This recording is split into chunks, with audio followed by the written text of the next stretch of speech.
Hello, dear students. How are you? I hope you all are fit and fine at your home. Students, we were doing our chapter of political science, working of institutions.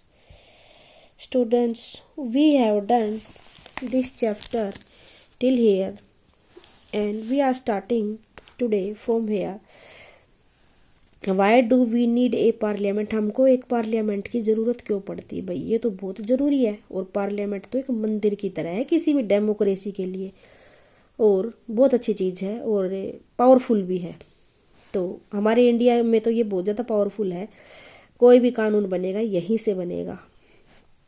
In all democracies N assembly of elected, थोड़ा इसको एक बार setup करने की कोशिश करती हूँ मैं। Yes.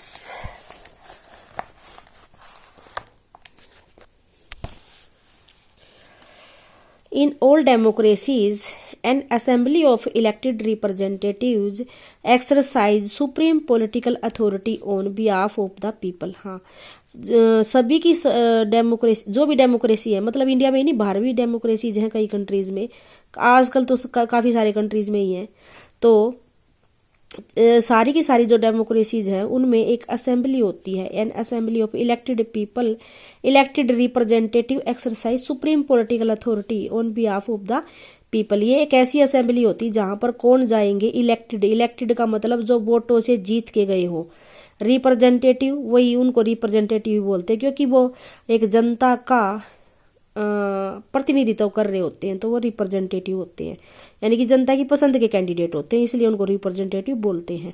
Vote से जीत के गए हुए कैंडिडेट वहाँ पर सभी काम करते हैं। सुप्रीम पॉलिटिकल अथॉरिटी, सबसे बड़ी, सुप्रीम अच्छी बड़ी वाली, और राजनीतिक ताकत का प्रयोग करते हुए वहाँ पर बैठकर, on behalf of the people, लोगों की तरफ से, यानी अपनी मर्जी से कुछ करो, काम ऐसा करना है वहाँ पर, रूल ऐसे बनाने जिनको जनता पसंद करे। तो एक ऐसी जगह होती है हमारी पार्लियामेंट, जहाँ पर इलेक्टेड रिप्रेजेंटेटिव जो है काम करते हैं लोगों की पसंद के according. In India such A national assembly of elected representative is called parliament. हाँ, हमारे इंडिया में इस तरीके की नेशनल असेंबली को, जो किन की है? इलेक्टेड रिप्रेजेंटेटिव की, उसको पार्लियामेंट बोलते हैं हमारे इंडिया में। और जैसे कि रसिया में डूमा भी बोलते हैं उसको, तो अलग अलग नाम है सब जगह। इंडिया में पार्लियामेंट है उसका नाम। At the state level this is called legislature और लेजिस्लेटिव असेंबली। हाँ, स्टेट लेवल पर इसको लेजिस्लेचर या लेजिस्लेटिव असेंबली बोलेंगे, हिंदी में विधानसभा बोलते हैं, और इंग्लिश में लेजिस्लेटिव असेंबली बोलेंगे। मैंने आपको कई बार बताया, हम 3 तरीके की वोट डालते हैं। पहली एक वोट डालते हैं लोकसभा के लिए, लोकसभा पार्लियामेंट का पार्ट है। दूसरी वोट हम लेजिस्लेटिव असेंबली के लिए डालते हैं, ये हमारे स्टेट की होती है। यहाँ पर अलग अलग स्टेट चुनाव करवाएगा, जैसे अब यूपी में है वो लेजिस्लेटिव असेंबली के चुनाव है। पार्लियामेंट के, लोकसभा के चुनाव जब होंगे उसमें पूरा इंडिया वोट डालेगा, और ये होंगे तब अपना अपना स्टेट डालेगा। हमारे हो चुके हैं, अब यूपी के हैं, पंजाब के हैं, फरवरी में स्टार्ट हो जाएंगे, और मार्च तक में भी आप लोग अपडेटेड होंगे, क्योंकि ये चैप्टर मैंने आपको अच्छे से क्लास में समझाया था। दिस नेम में वेरी इन डिफरेंट कंट्रीज, ये जो नाम है इनका, लेजिस्लेटिव असेंबली भी पार्लियामेंट भी, अलग अलग कंट्रीज में अलग अलग भी है, अलग अलग कंट्री में अलग अलग नाम है इनके। But such an assembly exist in every democracy. हाँ, लेकिन हर डेमोक्रेसी में इस तरीके की असेंबली होती ज़रूर है, तभी तो वहाँ पर फैसले लिए जाएंगे। It exercise political authority on behalf of the people in many ways. और ये जो है क्या करेगी? ये पॉलिटिकल अथॉरिटी जो है काम करेगी लोगों की साइड से। और ये किस तरीके के काम करेगी? Parliament is the final authority for making laws in the country. हाँ भाई, ये सबसे बड़ी फाइनल अथॉरिटी है जो कानून बनाती है कंट्री में। इसका कानून वापस नहीं होता है, बड़ी मुश्किल होती है, रेयरेस्ट केस होता है कि इसका कानून, पूरा कानून बना हुआ वापस हो जाए। वैसे अभी फार्मर लॉज जो हैं, कृषि कानून थे जो, वो वापस हुए हैं। This task of law making और legislation is so crucial that these assemblies are called legislatures. इस तरीके से ये यहाँ पर क्या करती हैं, इनका काम क्या होता है, यहाँ पर ये कानून बनाती हैं और जो उनको उसको लेजिस्लेशन भी बोलते हैं और कानून बनाती है। These assembly are called legislature, इसलिए इनको लेजिस्लेचर भी बोल सकते हैं। Parliament all over the world can make new laws. Parliament जो है वो पूरे के पूरे वर्ल्ड में क्या करती है, नए लॉज बनाती है, चेंज कर सकती है existing laws, change existing laws, जो कानून बने हुए उनको चेंज कर सकती है, और एबोलिश एग्जिस्टिंग लॉज, हाँ किसी भी लॉज को खत्म कर सकती है, and make new ones in their place, और उनकी जगह कोई दूसरा कानून भी बना सकती है। अब दूसरा काम क्या है, parliament all over the world exercise some control over those who run the government. Parliament पूरे के पूरे वर्ल्ड में जितनी भी पार्लियामेंट होती हैं उसमें वो सारी की सारी कंट्रोल करती हैं, किसको, जो गवर्नमेंट को चलाते हैं उनको। In some countries like India this control is direct and full. हाँ लेकिन इंडिया में ये कंट्रोल बिल्कुल डायरेक्ट है, औरों में तो थोड़ा बहुत कम भी होगा, लेकिन इंडिया में तो पार्लियामेंट का कंट्रोल फुल होता है, डायरेक्ट होता है। Those who run the government can take decision only so long as they enjoy support of the parliament। हाँ जो गवर्नमेंट चला रही है ना इंडिया में, वो डिसीजन ले सकते हैं, लेकिन वो तब तक जब तक वो पार्लियामेंट का उनको सपोर्ट मिला हुआ है। जिस दिन सपोर्ट खत्म उस दिन उनका डिसीजन लेने की पावर भी खत्म। सपोर्ट मिलने का मतलब क्या है, जब तक बहुमत मिला हुआ है पार्लियामेंट में। Parliament control all over the money that government है। वहाँ पार्लियामेंट जो है सारे के सारे गवर्नमेंट के पैसे का यूज करती है, कंट्रोल करती है उसको। In most countries any the public money can be spent only when the parliament sanctions it. हाँ और बहुत सारे कंट्री में कोई भी पब्लिक मनी है उसको तभी खर्च किया जा सकेगा जब पार्लियामेंट की मंजूरी मिली हुई हो, और होना भी ऐसा ही चाहिए। Parliament is a most important thing, क्योंकि लोगों ने उस लोगों को चुन के भेजा है। अब है fourth, parliament is the highest forum of discussion and debate on public issues and national policy in any country. हाँ पार्लियामेंट जो है सबसे बड़ी फोरम है डिस्कशन के लिए भी, और डिबेट के लिए भी पब्लिक के इश्यू पर, और नेशनल पॉलिसी के लिए भी। हाँ बिल्कुल है। Parliament can seek information about any matter, और पार्लियामेंट किसी भी मामले पर सूचना मांग सकती है, इन्फॉर्मेशन मांग सकती है, बिल्कुल मांग सकती है। अब आगे टू हाउसेज ऑफ पार्लियामेंट। हाँ अब अकेली पार्लियामेंट नहीं है ना, इसके टू हाउसेज हैं। फर्स्ट वन इज लोकसभा और सेकंड वन इज राज्यसभा।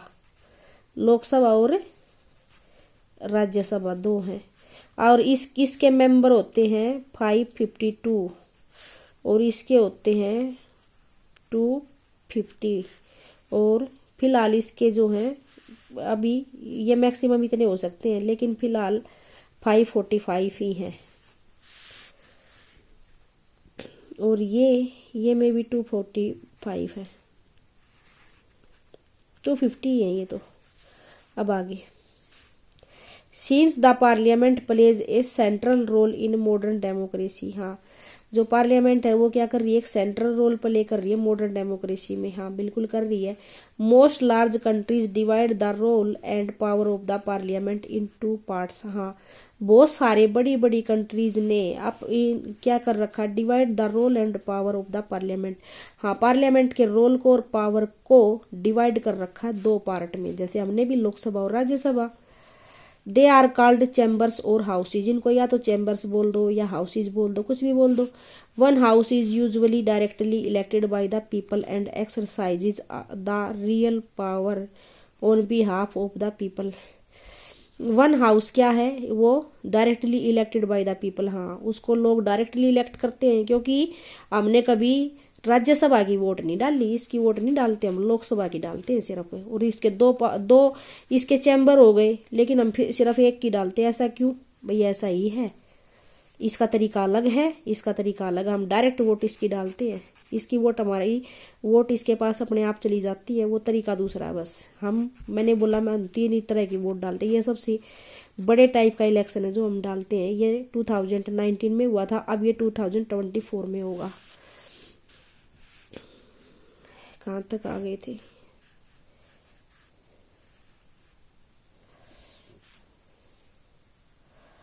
एक सेकेंड। वन हाउस इज, हाँ यही थे। One house is usually directed by the people and exercise the real power on behalf of the people. हाँ, और ये जो है इसी के पास असली ताकत होती है, असली पावर इसी के पास होती है लोगों की। The second house is usually elected indirectly. हाँ, यह भी इलेक्ट होता है लेकिन इनडायरेक्टली, लोग इसको डायरेक्ट वोट नहीं डालते। ये मैंने कई बार तरीका बताया भी है और धीरे धीरे आपको समझ आ भी जाएगा, मैं बार बार बताती भी रहूंगी क्लास में। And performs some special function, और ये कुछ स्पेशल फंक्शन, स्पेशल काम करती है। कैसे? The most common work for the second house is to look after the interest of various state, regions and federal unit. हाँ, इसका जो मेन कॉमन वर्क जो है इसका क्या है सेकंड हाउस का, कि देखभाल करना किसकी, various of state, in interest of various state यानी कि राज्यों के, स्टेट्स के इंटरेस्ट की, उनके काम की चीजों की, रीजियंस की, उनकी जगह की, क्षेत्र की, और उनका फेडरल यूनिट्स की, इनका जो है ध्यान रखना। In our country the parliament consist of 2 houses. हमारे कंट्री में पार्लियामेंट में 2 हाउस हैं। The 2 houses are known as the council of state. Rajya Sabha इसको काउंसिल ऑफ स्टेट बोलेंगे, और दूसरा तुम्हारा लोकसभा है ये, and the house of the people, ये हाउस ऑफ पीपल लोकसभा हो गए दो house. The president of India is a part of the parliament. President भी इसका पार्ट होता है, बताया हुआ है क्लास में। 3 से मिलके पार्लियामेंट बनती है, लोकसभा, राज्यसभा और प्रेसिडेंट से, और प्रेसिडेंट सिर्फ साइन करने के लिए होता है। Aldous she is not a member of A either house. हाँ, वो किसी भी उसका हाउस का मेंबर नहीं होता। That's why all laws made in the houses come into force only after they receive the assent of the president. हाँ, कोई भी लॉ जो है वो तभी बन पाएगा जब दोनों हाउसेज से पास होने के बाद जब प्रेसिडेंट की असेंट यानी कि सहमति मिल जाएगी, यानी कि इसके साइन हो जाएंगे तब। वो किसी भी हाउस में बैठता ही नहीं है तो उसके साइन तब तो हो नहीं सकते, बाद में उसके साइन करवाने पड़ेंगे। तो इस वजह से वो किसी भी हाउस का मेंबर नहीं होता, बाद में इसके साइन करवाने मस्ट हो जाते हैं। You have read about the Indian parliament in earlier classes. आप पिछली क्लास में भी पढ़ के आए हो parliament. From the chapter 4 you know how Lok Sabha elections take place. हाँ, ये मैंने आपको बताया था पिछले चैप्टर में। लेट अस रिकॉल सम की different between the composition of these 2 houses of parliament. Answer the following for the Lok Sabha and Rajya Sabha. What is the total number of members who elect the members. देखो टोटल नंबर बताना है members का। अभी मैंने बताया ये 552 बताया मैंने, 250 बताया, तो ये होता है इनका total number. Who elect the member, अब लोकसभा को कौन करेगा, लोग इलेक्ट करेंगे लोकसभा वालों को, और राज्यसभा वालों की प्रोसेस अलग होती है। स्टेट के जो सीएम वगैरह होते हैं और ये दोनों हाउस इसके लोकसभा के जो एमपी होते हैं वो वोटिंग करते हैं राज्यसभा वालों के लिए। What is the length of the term, कितना टाइम का टर्म होता है। लोकसभा के लिए 5 साल और राज्यसभा के लिए 6 साल, यानी कि ये 6 साल तक रहेंगे और ये 5 तक रहेंगे लोकसभा वाले। Can the house B dissolve और इज इट परमानेंट। ये लोकसभा जो है ये डिजोल्व हो सकती है लेकिन राज्यसभा डिजोल्व नहीं हो सकती, ये परमानेंट रहती है। अब आगे, which of the 2 houses is more powerful. हाँ, कौन सा हाउस ज्यादा पावरफुल है। It might appear that the Rajya Sabha is more powerful, for some time it is called the upper chamber and the Lok Sabha lower chamber. हाँ, ऐसा दिखाई देता है कि जैसे राज्यसभा मोर पावरफुल है, लेकिन ऐसा नहीं है, लोकसभा ही मोर पावरफुल है। And sometime it is called, उसको बहुत बार अपर चैम्बर भी कहते हैं राज्यसभा को, लोकसभा को क्या कहते हैं, lower chamber. But this does not mean that Rajya Sabha is more powerful than Lok Sabha. तो इसका मतलब ये नहीं है कि राज्यसभा ज्यादा पावरफुल लोकसभा से। This is just an old style of speaking and not the language used in our constitution. ये हम पुराने टाइम से ऐसा बोलते आ रहे हैं और हमारे कॉन्स्टिट्यूशन में ऐसा लिखा हुआ नहीं है। और रियल बात यह है कि लोकसभा जो है वही पावरफुल है ज्यादा। Our constitution does give the Rajya Sabha some special powers over the state. हमारे कॉन्स्टिट्यूशन ने क्या दिया हुआ है, राज्यसभा को कुछ स्पेशल पावर दी गई है स्टेट के ऊपर। But on most matter the Lok Sabha exercise supreme power. लेकिन बहुत सारे मैटर में लोकसभा ही सारी बड़ी पावर का यूज करती है। तो देखो कैसे कैसे करेगी। Number 1, any ordinary law needs to be passed by both of the houses. कोई भी ऑर्डिनरी लॉ होता है, साधारण सा कानून भी बनेगा तो वो दोनों हाउसेज से पास होना जरूरी है। लोकसभा से भी साइन होने जरूरी है, राज्यसभा वालों से भी, वहां भी दोनों में पास होना जरूरी है। But if there is a difference between the two houses the final decision is taken in a joint session in which member of both the houses sit together. हाँ, अगर कोई डिफरेंसेस या मतभेद आ जाए या मतलब पास ना हो पाए, भाई एक से हो जाए, दूसरे से रह जाए, दूसरे से हो जाए, पहले से रह जाए, 2 हाउस हो गए ना, यहाँ से भी पास होना जरूरी, यहाँ से भी पास होना जरूरी। तो यहाँ पर तो जैसे लोकसभा वाले लोग बैठे, इसमें तो 545 लोग, और ये इधर राज्यसभा वाले ये 250। यहाँ से कानून पास हो गया, यहाँ से नहीं हुआ, मान लो यहाँ से हो गया, यहाँ से नहीं हुआ, तो क्या करेंगे भाई, इनके बीच तो डिफरेंस हो गया, फिर दोनों से पास होना जरूरी है ना, फिर इन दोनों को इकट्ठा बैठा लेंगे और वो इकट्ठा यहाँ पर बैठेंगे इसमें, तो फिर इकट्ठा बैठा लेंगे इनको, यही तो बोला हुआ है ना इसमें। But if there is difference between two houses, अगर इनके बीच में कोई डिफरेंसेस हो गई या डिस्प्यूट हुआ, the final decision is taken. Final decision कैसे लिया जाएगा, ज्वाइंट सेशन, यानी कि इनको इकट्ठा बिठाएंगे तो उसको बोलेंगे joint session. In which member of both the houses sit together, कि सारे के सारे इकट्ठे बैठेंगे। Because of the larger number of member the view of the Lok Sabha is likely to prevail in such a meeting. हाँ, क्योंकि मेंबर ज्यादा, जिसके ज्यादा मेंबर होंगे तो उसी का माना जाएगा। फिर वो तो ऑब्वियसली पहले से ही डिसाइड है कि लोकसभा का ही ज्यादा माना जाएगा, इसीलिए लोकसभा पावरफुल है, क्योंकि लोकसभा के मेंबर ज्यादा हैं और जहां पर मेजोरिटी होती है वहां पर पावर होती है। ये 545 to 50 है, तो एक तरीके से तो लोकसभा यहाँ पर पावरफुल हो गई। अब दूसरी बात, यही तो बात हो रही है ना कि कौन पावरफुल है। Lok Sabha exercise more power in money matter. हाँ भाई, पैसे के मामले में भी, मनी का जो मैटर होगा उसके मामले में भी ज्यादा पावर होती है लोकसभा को। Once the Lok Sabha passes the budget of the government और any other money related law. हाँ, जिसमें पैसे लगने हैं ना, यानी कि पैसे से रिलेटेड जो भी कानून बनेगा वो लोकसभा ने अगर पास कर दिया तो Rajya Sabha can not reject it. Rajya Sabha उसको मना कर ही नहीं सकती। The Rajya Sabha can only delay it by 14 days. 14 days तक इसको लेट कर सकती है, लेकिन रिजेक्ट नहीं कर सकती। पास करना ही पड़ेगा राज्यसभा को भी कोई भी बिल। और सजेस्ट चेंज इन इट। हाँ, इसमें चेंज करने के लिए भी सजेशन दे सकती है, लेकिन रिजेक्ट नहीं कर सकती। तो लोकसभा यहाँ भी, द लोकसभा में और मे नोट एक्सेप्ट दीज चेंजेस। हाँ, लोकसभा उन चेंजेस को माने या ना माने, यानी कि यहाँ भी लोकसभा पावरफुल साबित हो गई, 2 जगह पावरफुल साबित हो गई यार। Now we are going to next page. अब आगे, most opportunity the Lok Sabha control the council of minister.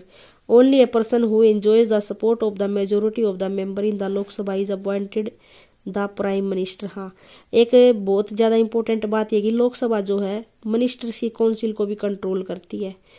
एक पर्सन जो है, जो मेजोरिटी जिसको सपोर्ट करेगी वही जो है प्राइम मिनिस्टर बनेगा लोकसभा में। बिल्कुल, मोदी को अगर उसके बाकी लोकसभा मोदी को अगर सपोर्ट करना बंद कर दे तो वो मोदी को हटना पड़ेगा, फिर हमारा प्राइम मिनिस्टर मोदी है जो उनको। If the majority of the Lok Sabha members से they have no confidence in the council of minister, all minister include the prime minister have to quit. हाँ, अगर लोकसभा बोल दे कि नो कॉन्फिडेंस का एक वो वहां पर प्रस्ताव लेकर आते हैं, मोशन लेकर आते हैं कि भाई हमें विश्वास नहीं है मिनिस्टर्स में और प्राइम मिनिस्टर में, तो इनको वहां से हटना पड़ेगा। The Rajya Sabha does not have this power, Rajya Sabha के पास ये पावर नहीं है। तो यहाँ पर भी लोकसभा जो है ज्यादा पावरफुल प्रूव हो गई है।